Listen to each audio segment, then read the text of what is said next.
Continent पढ़ रहे थे ना, स्विंग कॉन्टिनेंट में एशिया पढ़ लिए, अफ्रीका पढ़ लिए, तीसरा कौन है हम लोग का पढ़ना? यूरोप। देखिए यूरोप क्षेत्रफल की दृष्टि से यूरोप का स्थान छठा है, याद करते जाइए आप लोग। क्षेत्रफल की दृष्टि से क्या स्थान है यूरोप का? क्षेत्रफल छठा स्थान है।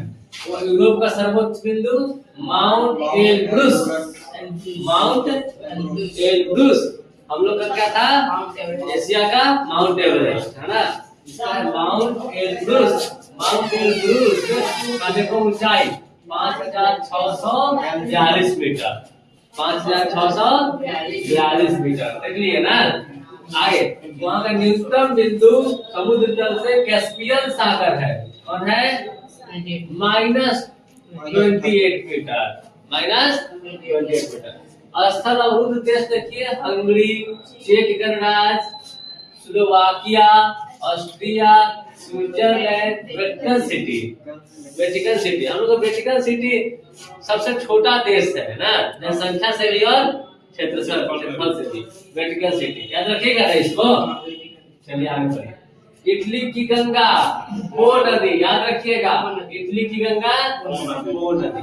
इटली की गंगा किसे कहते हैं? वो नदी। देखिए लंबार्डी का मैदान, लंबार्डी का मैदान इटली में अत्यंत उपजाऊ मैदान है। बोलेगा इटली का उपजाऊ मैदान कौन है? लंबार्डी का मैदान, याद रखिएगा ना। इटली में अत्यंत उपजाऊ मैदान को क्या कहते हैं? लंबार्डी का मैदान है। चलिए आगे आगे। नीदरलैंड में समुद्रों के किनारे की भूमि को सुखाकर वहां कृषि योग्य भूमि बनाया गया। नीदरलैंड में है ना, यूरोप का ही देश है नीदरलैंड। नीदरलैंड में समुद्र के किनारे का जो दलदली भूमि है उसको सुखाकर कृषि योग्य भूमि बनाया गया, जिसे जानते हैं क्या कहते हैं? पोल्डर भूमि। याद रखिएगा, पूछेगा तो क्या कहते हैं उसको? पोल्डर भूमि। क्या कहते हैं? पोल्डर भूमि। चलिए आगे। आल्प्स पर्वत नाम सुने हैं ना? आल्प्स पर्वत का सर्वाधिक विस्तार स्विट्जरलैंड में है। बोलेगा आल्प्स पर्वत का विस्तार कहाँ है? स्विट्जरलैंड में। सबसे ज्यादा कहाँ? स्विट्जरलैंड में है ना। हंगरी में यूरोप के शीतोष्ण घास के मैदान को पुस्टाज कहते हैं। कहाँ है? हंगरी में। हंगरी में शीतोष्ण घास के मैदान को क्या कहते हैं? पुस्टाज। यूक्रेन में कहते हैं उसको स्टेपी। यूक्रेन में क्या कहते हैं घास के मैदान को? Steppe, steppe. आगे आइए। यूरोप में विश्व का 60% चुकंदर होता है, बताइए। यूरोप महादेश हम लोग का महाद्वीप है ना, वहाँ विश्व का 60% चुकंदर यही होता है, यूरोप महाद्वीप में। हंगरी को गेहूं का स्टोर हाउस कहा जाता है। हंगरी को क्या कहते हैं? गेहूं के स्टोर हाउस कहते हैं। अब यूरोप के अंदर इतना प्रमुख देश में प्रमुख चीज जो है ना, उसको हम लोग जाने बेसिक है ना। अगर इसके अंदर जाइएगा तो बहुत सारा है। देखिए फ्रांस यूरोप का दूसरा बड़ा लोहा उत्पादक क्षेत्र है।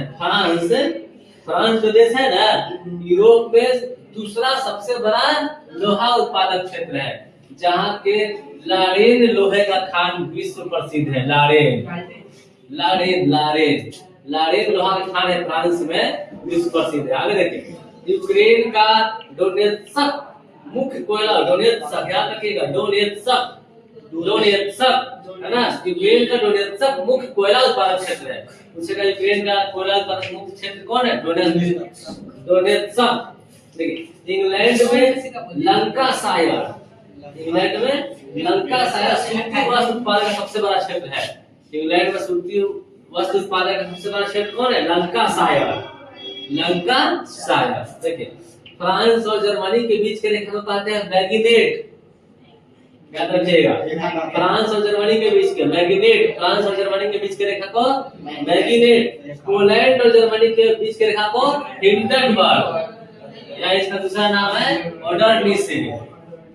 हिंडनबर्ग रेखा जो है पोलैंड और जर्मनी के बीच। देखिए मेसेटा पठार स्पेन तथा पुर्तगाल में स्थित है। पूछेगा मेसेटा पठार कहाँ स्थित है? स्पेन तथा पुर्तगाल में है ना। हम लोग बताइए भारत और चीन के रेखा को बीच के रेखा को मैकमोहन, मैकमोहन याद है ना। आगे देखिए। आगे यूरोप में सेंट जॉर्ज चैनल, कौन चैनल है? सेंट जॉर्ज चैनल आयरलैंड और ग्रेट ब्रिटेन को अलग करता है, समझे?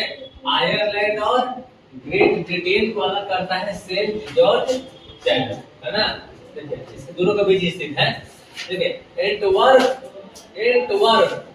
क्या है, एंटवर्प बेल्जियम में स्थित है। विश्व का सबसे बड़ा हीरा व्यापार केंद्र है, समझे। हीरा व्यापार केंद्र है कौन, एंटवर्प। कौन देश में, बेल्जियम में। कहाँ है, बेल्जियम में। देखिए पीरेनीज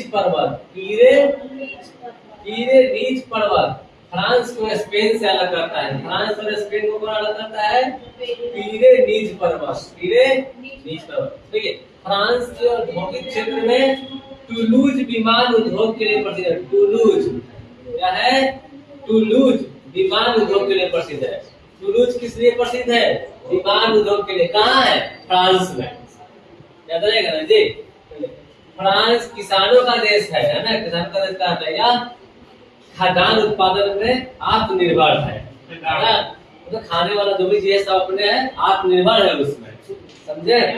या किसानों का देश। देखिए डेनमार्क विश्व में डेयरी उत्पादन का सबसे बड़ा देश है। कौन, डेनमार्क। डेयरी उत्पादन का सबसे बड़ा केंद्र कौन है, डेनमार्क। याद रहेगा ना। विश्व का सबसे लंबा भूमिगत रेल मार्ग पेरिस एवं लंदन को जोड़ता है। विश्व का सबसे लंबा भूमिगत रेल मार्ग है जो पेरिस और लंदन को जोड़ता है ना।